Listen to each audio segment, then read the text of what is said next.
Hi, it's Paul Sankey with our weekly look at energy from a Wall Street perspective, and there's your Wall Street. It's still there, and in fact, today is a historic day because NVDA is on track for the biggest single stock loss in value terms in the history of the market. That's a function of NVIDIA's stock being so enormously high in terms of over $2 trillion of market cap, and with the stock down 10% this morning on trading. As a result of the announcement from DeepSeek, the Chinese AI alternative, that suddenly everyone's panicking and running for the exits. And of course, they're panicking and running for the exits because there's been so much momentum and upside in these stocks that eventually they have to fall. And that's clearly what's happening today. And given that we've been pushing the theme of the Vistas and the constellations and the electricity to AI, we have to recognize that those are getting pounded as well today. As a result of the general AI sell-off, which, had to come eventually. Does it mean the end of AI as we know it? Well, one of the issues is we never really knew it. And, our concern as oil analysts has been that when we see companies spending this level of capex, which we've seen before in oil, when all the companies become convinced that there's peak oil and they've got to invest because there's going to be no more oil left in the future unless they invest now, that invariably ends in disaster because the investment they're making has an over-optimistic revenue assumption. And of course, the revenue assumption in the case of oil would be, what price of oil do you expect in the future if everyone's wildly investing simultaneously in more supply? And by the same token, the fact that these AI companies were all competing with one another always meant, and we said this many times on these videos, that there would be many losers and probably only one or two winners. And so you could say that, of all the guys, and several are reporting this week that we're going to get heavily into AI, at least 4 out of 5 on average would waste a lot of money on AI that never generated anything like the revenue that they were hoping. That's always been the view. Now, it's not to say there won't be some winners. There will, and probably chip makers are not a bad investment. Similarly, we would argue that you're still going to need a lot more power, regardless of the success of a Chinese alternative, because the AI theme is clearly going to keep coming. But the timing of this DeepSeek announcement is really interesting, given that it's coming at a time when the market's been wobbling quite a bit with a lot of uncertainty around Trump. And you add to that the upcoming announcements this week from Tesla, which could have dodgy results. You've got Microsoft, particularly Apple, could have dodgy results, and they've been slightly lagging in the AI theme anyway.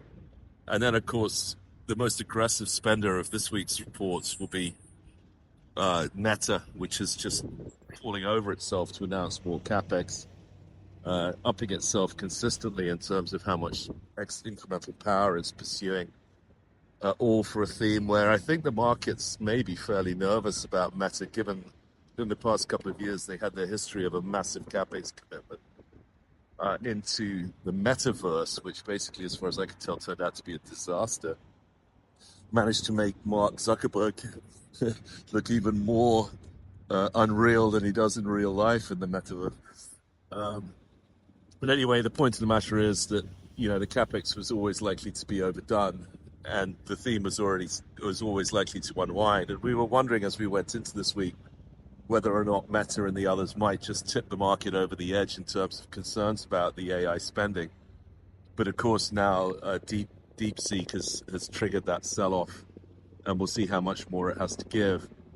The market's not super happy anyway, because after a week of Trump, the level of uncertainty is higher than ever, not least in oil. So if we quickly run through the oil list, the tariffs, as I said on CNBC the other day, we're used to dealing with issues in Russia, China, Saudi, Iran. These are all fairly standard for oil analysts. But when we start talking about tariffs on Canada, it gets really complicated because the Canadian energy system is so interlocked with particularly the mid-con US system that any tariffs on Canadian oil would simply increase the price of oil in the mid-con by about the amount of the tariff, which would be 25% if what Donald Trump says is correct in terms of his intentions for putting tariffs on not only Canada, but also Mexico, which is another important source, particularly important of heavy sour oil. So what we need is Canadian heavy high sulfur oil in order to run our refineries in a more optimal way. The refineries are designed for that kind of oil.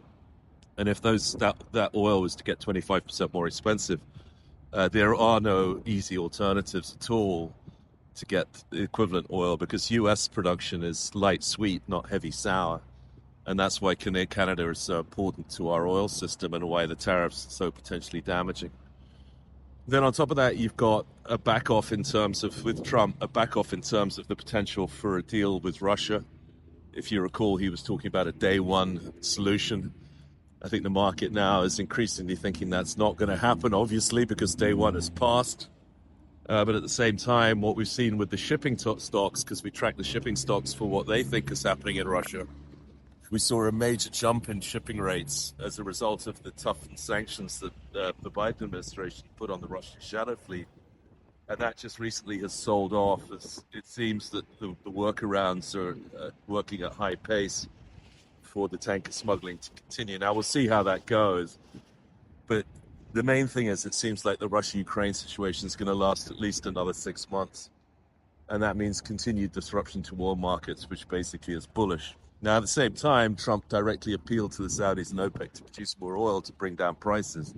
So in his speech at Davos, keeping in mind that it is an inauguration speech, he didn't mention Russia and Ukraine.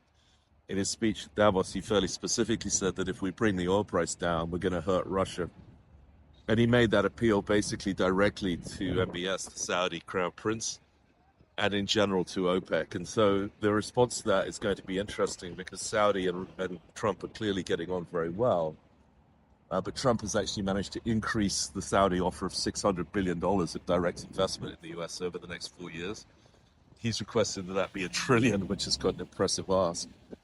And at the same time asked them to lower oil prices. And this again just speaks to an internal inconsistency in what Trump is trying to do, where essentially he's got conflicting aims. And a good example would be pressuring Russia with lower oil prices.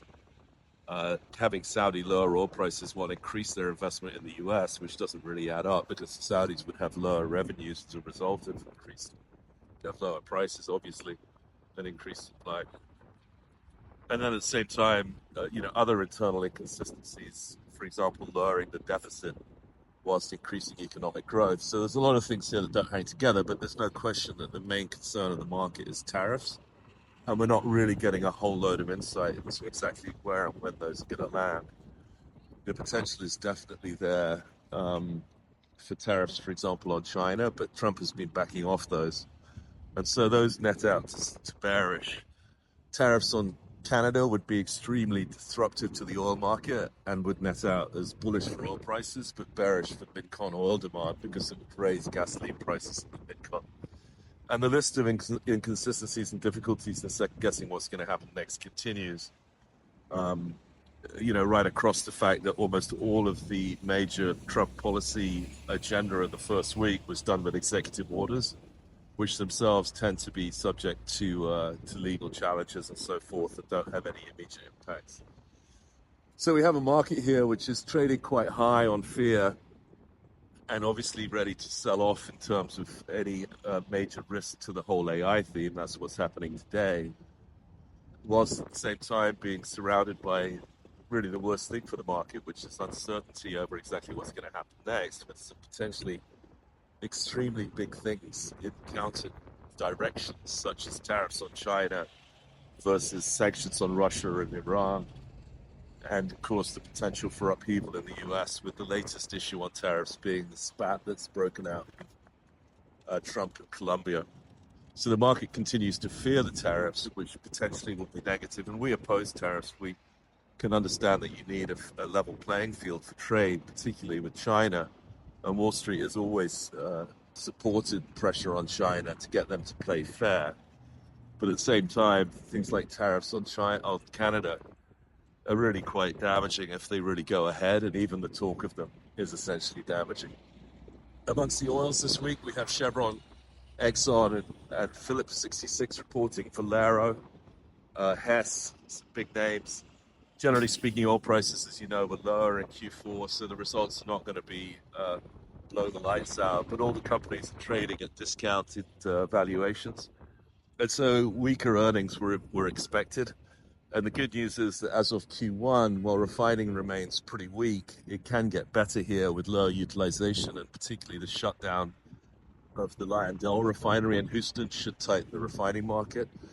And at the same time, the oil market seems to be tightening at the crude level. If you look at, for example, that global floating storage, that's come down quite a bit, which is the ultimate excess barrel. And at the same time, we have a market that, whilst tightening through inventories, also seems to continue to have Saudi control, really serving to tighten things up as we have this cold weather, as you can see from my code, which is adding probably a couple of 100,000 at least barrels a day of demand to global oil demand. It could be as much as 500,000 barrels a day. So as AI begins to wobble in a big way, the oils are looking better. And a key point here is that the future strip for oil in 2025 is now above consensus forecasts. So as we go into these earnings from Exxon, Chevron, less so Phillips perhaps, because Q4 should be pretty rough for refining, and that will affect Exxon's earnings.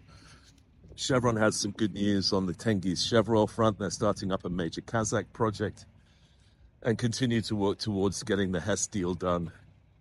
Exxon and Chevron and Phillips, for that matter, earnings have all come down heavily. And with the backdrop being better Q1 than Q4, we think the stocks will do okay here, especially as the momentum tech names sell off. All right, have a great week.